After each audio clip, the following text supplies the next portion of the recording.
My fellow Americans, I stand here with all that feel as I do, disgusted with this lie that Biden has been chosen, as if we all don't know the truth.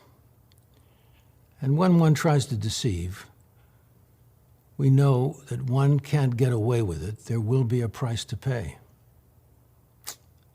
The ones who are jumping for joy now are jumping toward the horror they will be in for, because I know that the promises being made from the left to the American people will never come to be.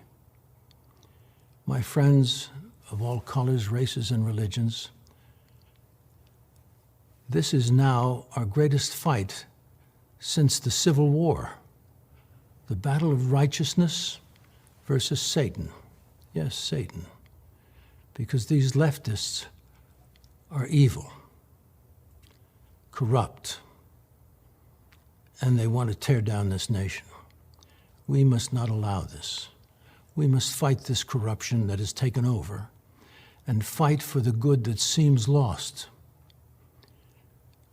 Let us give our trust to God and fight now for Trump's victory, because we all know this ballot count is corruption like they are. So let us not back down. Let us fight this fight as if it is our last fight on earth. As Muhammad Ali said, it's not over till the last punch you have. God bless. That is John Voight. You're in the War Room, live from the nation's capital. I don't think in under 2 minutes anybody could say it better, right? He hit every element of this. As if one doesn't know the truth. That's what we're talking about here. This is just out in the open. Why do you think they're taking us down on social media? Why do you think they're doing DDoS attacks? Why do you think they dismiss out of hand any discussion about what's going on? Why, with all the resources and assets they have, why did they not cover the hearing yesterday in Michigan, in state court, where they're actually walking through evidence, eyewitness evidence of people who are employees? Why? Because they have no intention of backing off in the stealing of this election. And here's what is most heartening. There's a cadre of people from the Trump movement that understand that this is actually bigger than the president. It's actually bigger than Donald Trump. It's bigger than the Trump movement. It's bigger than the Republican Party. It's bigger than the conservative movement. They fully understand down to the marrow of their bones that this is about our republic and this is about the Constitution, and that people have pledged for hundreds of years, taken an oath to God to defend that.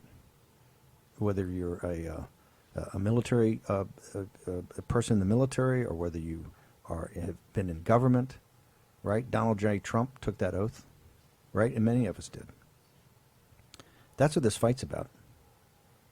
And to sum it up with that great quote of Muhammad Ali, it ain't over until you've delivered your last punch, right?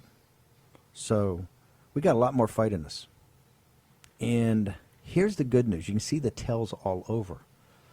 All they're doing now is whining, right? They're just whining. They can't defend this. If he had any interest, if their side had any interest whatsoever in putting this to bed, this could be put to bed in 72 hours.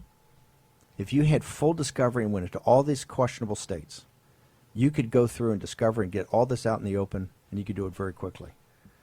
Are they in court helping that? No, they're in court to stop discovery. They're in court to stop radical transparency. They are in court to stop righteous transparency. And they have to understand, they will never unite this country until they do that. Okay? Because there's 71 million people. I don't care about all the phony polls they're taking, how they ask them questions. There's 71 million people who voted legally on game day to support President Trump in his program, and won up and down the ballot in state legislatures, in the House, right? Now they're all at each other's throats, but they're not even reporting that, at how much each other's throats are at. It was a sweeping victory. There's no red mirage. What did we say months and months ago? We're going to set a bold red predicate on the evening of November 3rd. Now, should the president have gone up and claimed that victory at a random number that you might have heard on this show, like 10:45 at night, when you're up 800,000 votes in Pennsylvania, when you're up hundreds of thousands of votes in Michigan, when you're up hundreds of thousands of votes in Wisconsin, when you've won the foundational element, you've won in Ohio, and a stunning victory in Florida, right? And you've won a stunning victory in Iowa and dragged Joni Ernst across for a big victory there, and you're winning in North Carolina, the one I was always most concerned about, and you're winning big, huge in Georgia, that people are talking about you might be winning by 5 to 11%. Do you claim it then and tell them then on national TV what they're going to do? Didn't happen. Okay, so we woke up the next morning when they flooded the zone with the illegal ballots. We got it. But don't treat us like morons. I want to quote, of all the great quotes in there, we're going to play that again for the show's over. As if one doesn't know the truth. We're never going to back off this. We're never going to back off this. We're never going to back off this. Commit yourself. Commit. If you commit, remember what the ancients told us. Your being attracts your life. That comes from commitment. Commit. You commit, and this is going to happen. I want to bring in now someone who knows Ohio better than anybody in the country, and someone who knows elections better than anybody in the country, and someone who's a righteous individual who wrote a stunning piece, I think, in the American Thinker, Ken Blackwell, that talked about what's going on in Pennsylvania, the forces of darkness. So, Ken, one of the reasons, knowing you over the years, I admire you so much. You're not a guy that has your hair on fire a lot. You're about as steady as you possibly can get. But this piece that was in the American Thinker just absolutely blew me away. Walk through what you were talking about the forces of darkness. Hey, Steve, it's good to be with you. Look, there's a passage in the Bible in John that says those who would do evil love the darkness. And so I've always pushed for transparency and light. And what this process cannot tolerate is darkness. And so what happened in Pennsylvania, at the direction of the Governor Wolf, and his political operative, the Secretary of State, and then it got the blessings of and final execution by the Supreme Court of Pennsylvania, was in direct violation of the Second Amendment, Article 2. You can tell that I'm a Second Amendment guy. Article 2 of the Constitution, which basically says that the rule book established for elections in a given state is established by the state legislature. And the state legislature had their rule book overridden by a state Supreme Court, and that is in direct violation. Now, they're trying to keep that constitutional violation in the dark. But I think if we have a solid case there, and let me give you an idea of how the Prince of Darkness, in this case, the Governor Wolf and his team and the state Supreme Court handled it. They have institutionalized fraud in Pennsylvania. They, in fact, in the last minute said no signatures were required, no postmarks were required, and they sent the game into extra innings against the rules and schedule established by the state legislature. It is not surprising that in the still of the night, in midnight darkness, all of a sudden, almost miraculously, the president went from a comfortable lead in Pennsylvania to being in a deficit position. We cannot let this stand. And I would suggest to you that the Supreme Court cannot let this stand. And if the Supreme Court does not let this stand, it can be remedied in about 2 or 3 ways. One, they can have a redo. The calendar is short, so I doubt that they would do it. Two, the state legislature could say, based on our rule book, the count that was the count at the end of our schedule is the count that will stand, and the president has been reelected, and our electors will go to the president. The other thing they can do is just simply say, we determine who our electors are going to be, and our electors will be for President Trump. Those are 3 options. And there must be a penalty for violating the U.S. Constitution, because what hangs in the balance, Steve, is the integrity and the viability of our constitutional republic. Ken, we just got about a minute, and people, our audience are huge fans of yours. And one of the reasons is that you're both a spiritual individual, but you're also a practical politician. Do you see that we're required to go up against the forces of darkness in Pennsylvania would require enormous political courage? Do you actually see any of those? Let's leave the redo over, because that'll never happen. The other 2 alternatives, do you ever see that happening? Yes, I do. And Steve, in that closing minute, the hypocrite Ruby Goldberg said to us, suck it up, accept this as a fait accompli. My message to your listeners and our strong constitutionalists is buckle up and fight up. We can win this.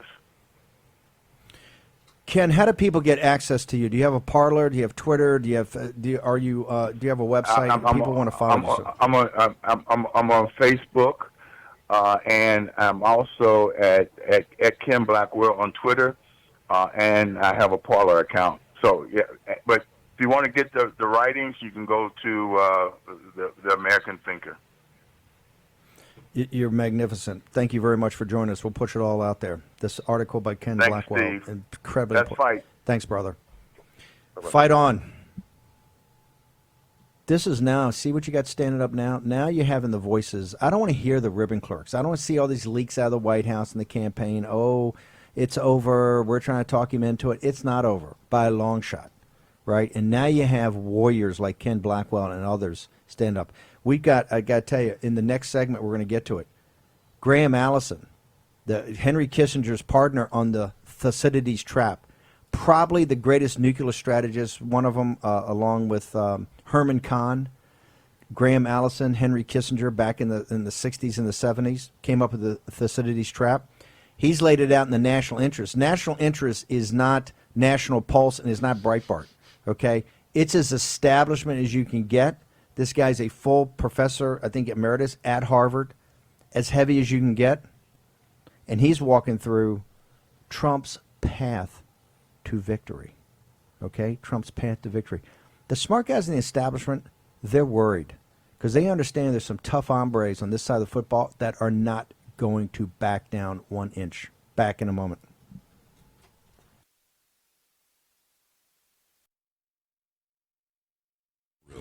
Pandemic with Stephen K. Bannon. The epidemic is a demon, and we cannot let this demon hide. War Room. Pandemic. Here's your host, Stephen K. Bannon. Okay, we're back in the war room. Do we have the breaking news out of Pennsylvania? Greg Mann said to go back in to do some work, but what have we got here? Yes, this is from the President pro tempore, Joe Scarnati, and Senate Majority Leader Jay Corman. They are making claims that the Secretary of State, not only did she violate the rules of the state, she violated the Constitution. Quote, in the days and weeks leading up to the election, Pennsylvania's Secretary of State, Kathy Boockvar, repeatedly violated the state's election code, even beyond the PA Supreme Court orders. As we have said time and again, we will not allow the dangerous precedent set by Secretary Boockvar to go unchallenged. Ladies and gentlemen, it's happening. Okay, you're seeing all these forces come together now. Just got to connect the dots. Pennsylvania is absolutely central, right? At first, they were going to say we're not going to go with the will of the people. They should never go against the will of the people. But this is very important. What's happening here? Ken Blackwell's right. This is all going to come out. It's all going to be adjudicated.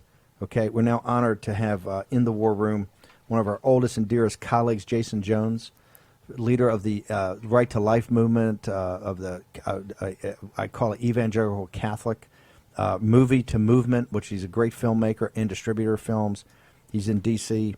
for a couple of days and has joined us here. And I want to get to this Graham Allison thing in a second and other breaking news. We got so much breaking news going on here. We're going to try to get McCabe, maybe in Veritas. We got Fog City Midge is down in Georgia. She's marching through Georgia today.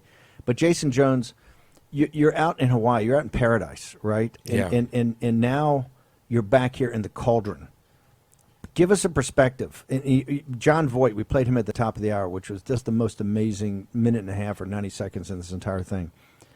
Is this a righteous fight that we must win? Or are we just, people are saying you're wasting your time, you're just trying to prop up Trump, you're trying to make him feel better. Where do you stand on this? Yeah, it's the fight. It's the fight for our posterity. I always see my life. I have 7 children, and we have to knit our lives together with our ancestors and with our posterity. We are going to We're going to. We've taken a reverse mortgage out on our civilization in our country, and we're going to leave our children with nothing. And this is the battle right now. And you don't know this, Steve. I don't live in Hawaii anymore. It breaks my heart. I had to move my family to Hill Country, Texas. The lockdowns are so severe. The unemployment is unbelievable. We've had lines 7 miles long for food. Car lines. In Hawaii? Yeah, 7 miles long for food.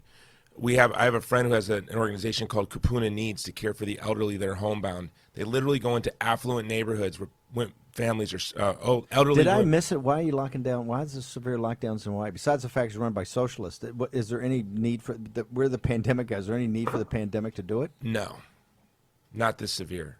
I was arrested in March. I was the first person in the world, I think, arrested at a Reopen event. And I was on the front cover of Drudge in handcuffs. That's a good way to fill up your inbox. Still causing trouble. Yeah. It's in the move to Hill Country. Mm-hmm. Obviously Texas is the heart of the republic. What different perspective has that given you coming from paradise? Yeah, after 8 weeks, we've only been there 8 weeks. Like my Ethiopian Uber driver told me on the way here, how come when Republicans are in, we're prosperous? In Republican states, they're prosperous. Where they're Democrats, there's poverty. And going from Hawaii to Texas, the Texans are still complaining about the lockdown measures and the social distancing. But I feel like I'm in a free country. In Hawaii, they have thousands and thousands and thousands of citations. You can go on YouTube for days watching videos of police harassing and arresting elderly women for sitting on the beach alone. Yeah, this is what's happening in Hawaii. It's absolutely unbelievable. So with the Trump victory in this fight we've got now, because I know you're a leader of the Right to Life movement, you're a strict constitutionalist. Walk me through this fight, because you do have some people now that are like, oh well, we got to be gracious, we got to do this, and then you've got the other hardcore people are saying this is the fight for the ages. Where do you come down on this? This is the fight for the ages. By the way, everyone I know watches War Room. This is what everyone I know is watching all over the country. So all over the world. And they're calling me. My friends are calling me from Turkey. They're calling me from all over the world. I'm watching Steve Bannon and his gang. And I think people know this is the fight. My Uber driver knows it's the fight. My friends in New York who are investment bankers know it's the fight. People in Hollywood know this is the fight. I don't understand how people are willing to give it up. I'm a Trump surrogate. I'm all in on this campaign. By the way, I wasn't in 2016. I was this close to being a never-Trumper. And I didn't trust him. And I was all in. There was a meme of, me for Trump in 2016. I don't know if you've seen it. And it's a guy like in a suit, kind of tepidly, walking into the polling place. And then it was Braveheart, Mel Gibson's face, hair wild. That was me. And But you had legitimate questions. You had legitimate questions on the life issue. You had legitimate questions on the judges. That was all to be proven. He proved it. And he proved it. He proved it. And but my concern for ethnic and religious minorities, I was in Iraq when he won. I was in an IDP camp filled with Muslim men who were cheering and crying, saying ISIS is gone. And you remember that? And I filmed it. And they were like cheering and crying ISIS. And the caliphate was gone. A year and a half. 18. Why don't we talk about this? My friends who are Yazidi, I have a friend. She was in a rape camp for 9 months. You know, they, by the way, adore President Trump the way Eastern Europeans adore President Reagan. But I realized in watching all of this, I could have handled Trump not winning. That's not what I'm shocked by. And you all are the first targets of big tech, the deep state, but they're targeting all of us on social media. You know, you're the canary in the coal mine. You're like that book, Flowers for Algernon. You guys are Algernon. We're Charlie. And so I'm watching what they're doing to you and saying, no, that's going to be next. That's going to be next. So how are they coming after you and your movement? Because you're one of the, I think, most prominent guys, particularly in the conservative Catholic. You're to me you've always been a bridge between the evangelicals and the Catholics in how to understand each other and to particularly fight.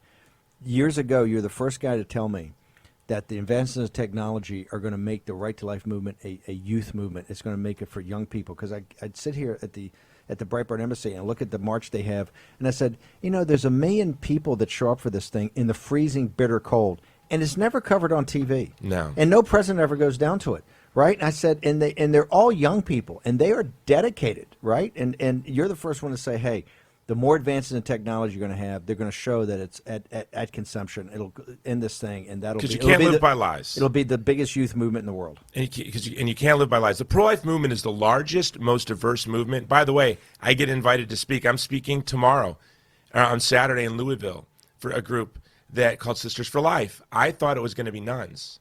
I found out Sisters for Life, it's a black women's organization. That's who I'm going to speak to, 500 black women. I get invited to, I was, again, in Kentucky, University of Kentucky. The head of the pro-life group picked me up. She had all her LGBT pins. She goes, oh, I'm lesbian. It's the largest, most diverse movement, and this is why I think it's so important. And a lot of your listeners are going to balk at this. I think there have been 3 brutal denials of our founding principle. We're the only country that rests on an anthropology. We're the only country in the history of the world that was literally founded on a vision of the human person, which is embedded in the Declaration principle. We are endowed by God with inalienable rights. We are founded on Christian anthropology. The weed of slavery was growing before our founding fathers planted that seed, that wheat. Slavery was a denial of the founding principle. Segregation was the brutal denial of the founding principle. And abortion is the brutal denial of our founding principle. And so I think the battle for the dignity of the child in the womb is also the battle to save this republic, because abortion denies that principle. What's interesting about all 3 of those, slavery, segregation, and abortion, they have all literally been the central platform planks of the Democrat Party at different times in their history. So the Democrat Party has been the party swinging an axe at this country's founding principle for almost 200 years. And so I think the right to life issue is the battle. And I want to go to we got a couple of minutes here. First off, let me bring you in, because I want to play at the bottom of the hour. I want to play the John Voight thing again, and I want Jason Jones's commentary on it. So let's go to, you've got breaking news, in particular this Graham Allison thing. Yeah, so Graham Allison, as you introduced in the last segment, Steve, is somebody who's worked for Bill Clinton, has really put together the idea of the Thucydides trap. He recently wrote an article for the national interest, and as you say, the national interest really represents the establishment interest here in Washington, D.C., especially in a foreign policy sense. And the national interest headline is Donald Trump's stealthy road to victory. Now, in this article, Graham Allison says he projects a 20% chance of a contested election outcome leading to a victory for President Trump. And he walks through a certain number of scenarios and talks about how a conceivable contested election could involve multiple states' electoral votes, figuring into how the path that President Trump has laid out before him, which will come as some shock, I think, to a lot of people around the country who have kind of wrapped this up in their own heads, whether it's talking heads on television, whether it's news anchor types. This is a serious person saying that there is still a 1 in 5 chance, and he's going to be lowballing it, that Trump can keep the presidency. Here's why it's so important. Everybody out there in Trump world has to understand this. He was the rise of the Soviet Union, decline of America with Henry Kissinger back, that led to all the détente, that led to everything back in the 70s, that eventually led to the rise of Ronald Reagan, right, to take down the evil empire. He has also contextualized and put the context in of the rise of the CCP. Thucydides' trap is about the decline of America and the rise of the CCP. That was the intellectual framework of the managed decline of the United States, and it would be okay. That we would be the junior partner and kind of nudge him to our values. He's dead wrong on both of them, but he's a guy that sets contextual frameworks for how the establishment thinks. The establishment is very worried that we're coming for him, okay? We just can't back down. We cannot back down. What Jason Jones says, it's all on the table here. Jason Jones talked about Burke's dictum. We owe as much to those who came before us as we owe to the future. We are here as this is our human agency. Divine providence works through you very imperfect instruments. The two most imperfect, I think, right now I can see is Donald J. Trump and Stephen K. Bannon. But work we shall. Be back in a moment. War Room Pandemic with Stephen K. Bannon. The epidemic is a demon, and we cannot let this demon hide. War Room Pandemic. Here's your host, Stephen K. Bannon. My fellow Americans, I stand here with all that feel as I do, disgusted with this lie that Biden has been chosen, as if we all don't know the truth. And when one tries to deceive, we know that one can't get away with it. There will be a price to pay. The ones who are jumping for joy now are jumping toward the horror they will be in for, because I know that the promises being made from the left to the American people will never come to be. My friends of all colors, races, and religions, this is now our greatest fight since the Civil War. The battle of righteousness versus Satan. Yes, Satan. Because these leftists are evil, corrupt, and they want to tear down this nation. We must not allow this. We must fight this corruption that has taken over and fight for the good that seems lost. Let us give our trust to God and fight now for Trump's victory, because we all know this ballot count is corruption like they are. So let us not back down. Let us fight this fight as if it is our last fight on earth. As Muhammad Ali said, it's not over till the last punch you have. God bless. Fight this fight like it's your last fight on earth, and fight it to the last punch you have.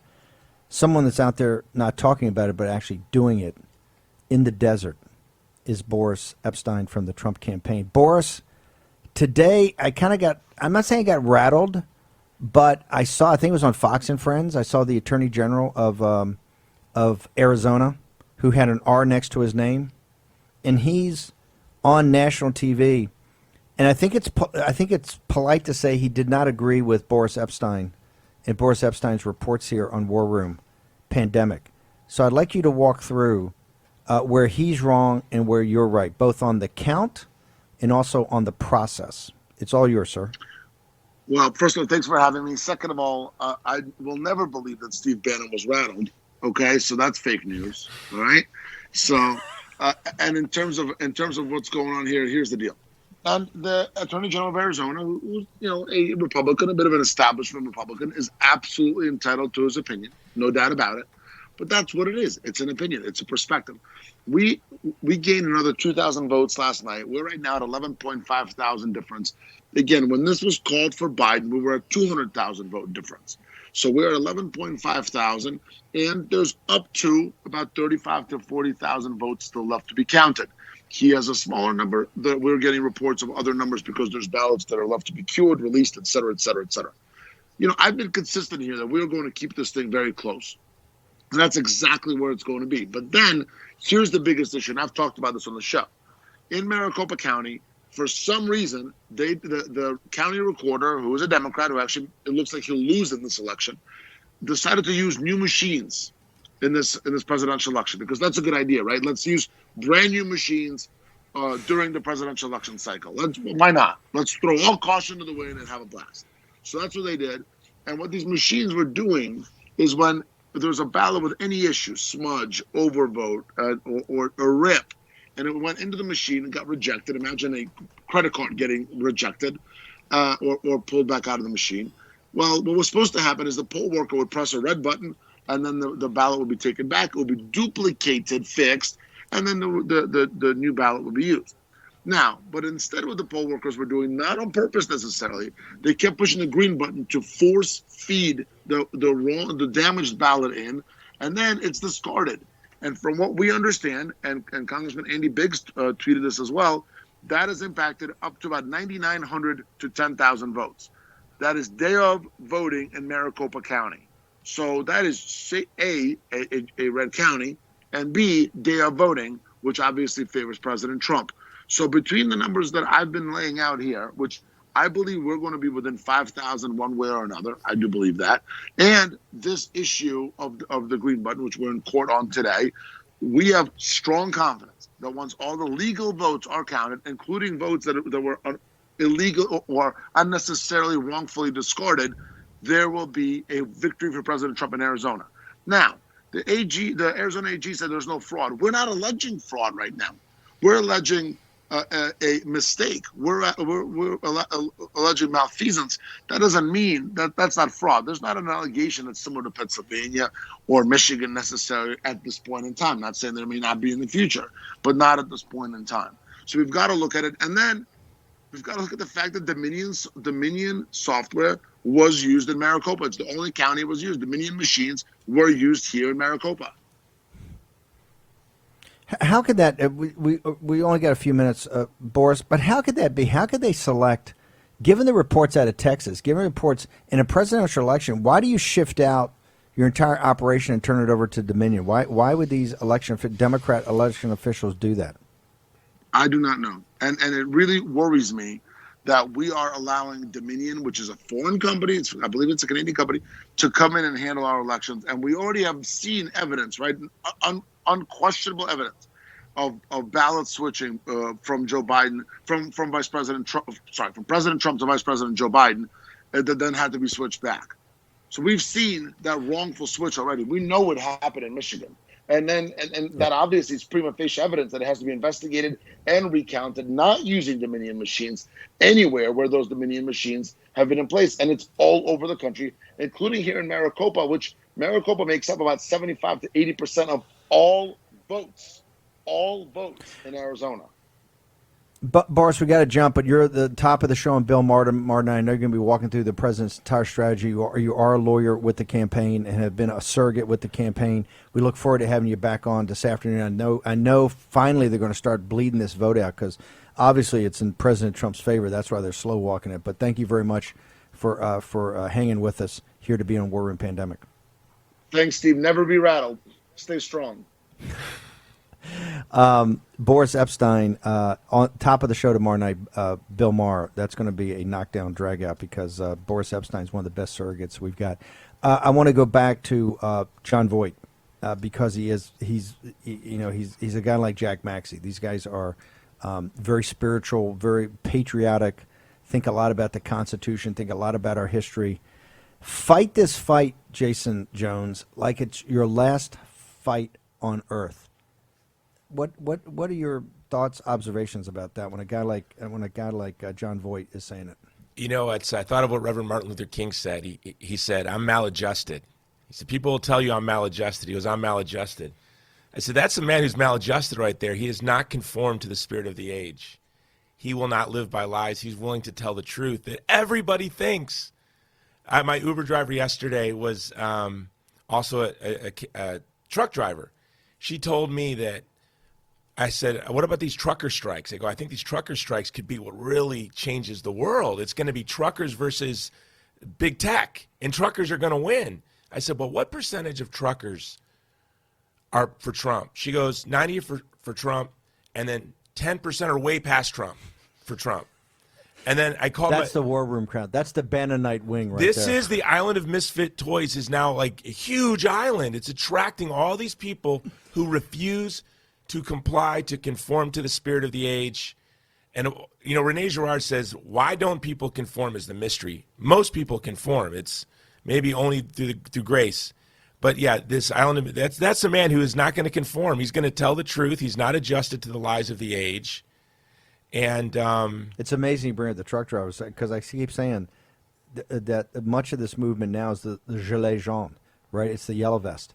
It's not the way they got radicalized into but at first when they just sat there in the rural provinces of France and said, we're not going to do this anymore. We're not going to have these taxes to pay for this phony, the Chinese in this Paris Accord to just dump carbon into the atmosphere, and we're going to pay for it. We're going to fight back and you saw the beginning. You saw, I got to tell you, the establishment in France was that first weekend in December, right? I think it was of 18. They thought it might be the end days. They thought it might be over. So you're seeing it here. You're seeing this hardening of people just saying. Well, can I share an insight that I got? Sure. So I called my best friend, who's a Marine, combat vet, best friend since high school. Called him up as I'm in the Uber, so it's me and my best friend. Because yesterday was a strike as well. They did a strike. Yep. And I said, I'll see if my best friend's striking. Called him. Sure enough, he was. And I said, are the truck drivers really that much with Trump? And then my friend said, there are a lot of Muslim truck drivers with Trump, Latino truck drivers with Trump, black truck drivers with Trump. He goes, we're diverse. He said, Jason, it's the Polish and the Muslim truck drivers. We're like, we've seen this before. We will not let this happen. So, you know, for the president and his team, there are people with you. What's interesting is I was thinking, and this is the big problem, we can't share this on social media. It's like people don't know how many people out there think like what John Voight said. That's what makes what John Voight did so courageous and so important, because he's being heard and people go, oh, I think like him. This gets back to, Raheem, what you and Darren Beatty have brought up from day one. This is a color revolution. This is a color revolution in the U.S., right? And people understand that. That's why you had the 30,000 Hispanics and Latinos self-organized for the march in South Florida. This is why Donald Trump won with 47% of the vote in Hispanics. This is why the establishment shocked. This is why you have Polish truck drivers, Muslim truck drivers. They understand in those countries the color revolution. They understand how the apparatus sits there to beat down freedom and democracy, right? I mean, this is what you're seeing. That Darren Beatty is the Graham Allison, and Graham Allison understands it. This is as smart as guys you've got for contextualizing things. They understand we have a path here. It's a narrow gate, but we have a path to reinforce that massive victory he had on the 3rd. Now, we're going to have Fog City Midge join us in the next segment. You're here, and you've got a practical thing. A lot of people don't realize you're also a major filmmaker and film distributor. You got a new film out? So we have a new movie, Divided Hearts of America. 2 years ago, sat down with Benjamin Watson and Betsy Kennedy, a friend of mine who's actually the niece of Justice Kennedy, and Chad Bonham, our director. We wanted to do a film to come out this time of year to unite our country. And we thought, what's the cause of our division at the end? It's denying our founding principle. It's not acknowledging the incomparable beauty of our neighbor. So we went right through the heart of the issue, the abortion issue. It's being rooted in segregation and slavery. In fact, the Supreme Court found the right to abortion in the 14th Amendment, which gave slaves their citizenship. That's the irony of it all. So Divided Hearts of America, Benjamin Watson traveled the country. He interviewed Ben Carson, Martin Luther King's family, Alveda King, interviewed founders of the hip-hop industry, Senator Scott, abortionists. We even interviewed the senators in New York who wrote the abortion up until and past birth bill. So it's called Divided Hearts of America. We are more united as a people than we have ever been. And what I mean by that is, a people, we are really committed to making sure everyone's children has the same opportunities as the next. But through social media and vicious ideologues and other interests, we are whipped to believe we're divided. It is through assenting to the truth of our founding principle that came to us through the Jewish scriptures and through the Christian understanding of the incarnation that we are united. We are only united on our anthropology, not our ethnicity, not our religion, not our heritage. It is only on our assenting to the truth of the founding principle. That's where our unity comes from. I want to we're going to go. We're going to bounce. We got Fog City Midge in the next segment. I want to come back to. It's one of the things that the new federal state and the Chinese they love that unalienable rights, right? Your rights come from God, not from the state. It's something that attracts people throughout the world. It's so powerful. I want to get back to that. We'll take a short break. Back to Jason Jones. War Room Pandemic with Stephen K. Bannon. The epidemic is a demon, and we cannot let this demon hide. War Room Pandemic. Here's your host, Stephen K. Bannon. There's a lot of followers of the show. Obviously, a lot of conservatives, but they're irregular warfare. So they're nonconformist, right? Walk us through, what is this about conforming to the spirit of the age and not conforming? Yeah, to me, Rene Girard is like, you think you can see and you put on these Girardian glasses and everything becomes very clear. He says that whenever there's a social disruption, there's a conformity. He calls it the spirit of the age. It becomes almost irresistible. And whenever it erupts, this is a man that lived through the rise of the Nazis. When it erupts, people say to themselves, I thought we were different. And human beings are not different. So when we talk about the island of misfit toys or being maladjusted, the people listening are the people who, for whatever reason, refuse to conform. And it's a beautiful thing. And usually it's because they've been, experienced a great injustice themselves in their own personal life, and they've sided with the vulnerable. When I wrote the Steve Bannon I Know, when they were coming after you, I said, this is the guy that sides with the underdog, the vulnerable, the Uyghur. No one's talking about the Uyghur, what they're going through. Steve Bannon's talking about them. Conservatives are talking about them. The Yazidi, it's us. That, to me, is my apostolate. As a conservative, we want a society that protects the vulnerable from violence, and but then there's victimism, feigning concern for the vulnerable for power. And we live in an age of victimism. Virtue signal. Girard called that the spirit of the Antichrist, really. When you feign concern for the vulnerable to have power, it's the most wicked thing in the world. Look at the Biden family, $1.5 billion in deals in Iraq where they didn't build a porta potty, saying that they were going to take care of IDPs. They didn't. That's the difference. Feigning concern for the vulnerable while profiting, gaining power. That's victimism. We're also going to talk in the 5 o'clock show about this whole thing about shutting the nation down. Never brought that up during the campaign. Shutting the nation down for 6 weeks, 4 to 6 weeks, a hard lockdown. We'll talk about that. Want to now go down to Georgia. We've got Maggie Vanderberg from our show. The Fog City Midge is down there. So Fog City, you've been down there. Give us an assessment on the ground. What are people thinking about this firestorm that's about to hit the Peach State? So I've been speaking to some people who are very tied in with the local politics down here, as well as the Senate races. And it's funny because one of the big things people are already talking about is how organized the Democrats are and how much money they are prepared to put into these Senate runoff races. Hollywood has already been organizing a number of private fundraisers that they're doing over Zoom, I guess. These are virtual fundraisers. And they're already raising tons of money. As of just the 8th, I saw a tweet from Stacey Abrams, and she claimed that they had raised $750,000 for each of their Democratic candidates. Obviously, that's more than that now. So they are putting money into this, and they're aggressive. And what's wild is this money isn't coming from people that live in Georgia. Most of this fundraising is coming from Hollywood, because remember, the governor here passed a tax break for Hollywood movies to come here and to shoot their projects. And so now we've got this massive influence from Hollywood, where they see this as sort of an extension of the Hollywood machine, and they want to ensure that this state goes blue. So that's one thing that's scary. But the people here aren't really afraid of it. They're saying, look, they can put as much money into this as they want.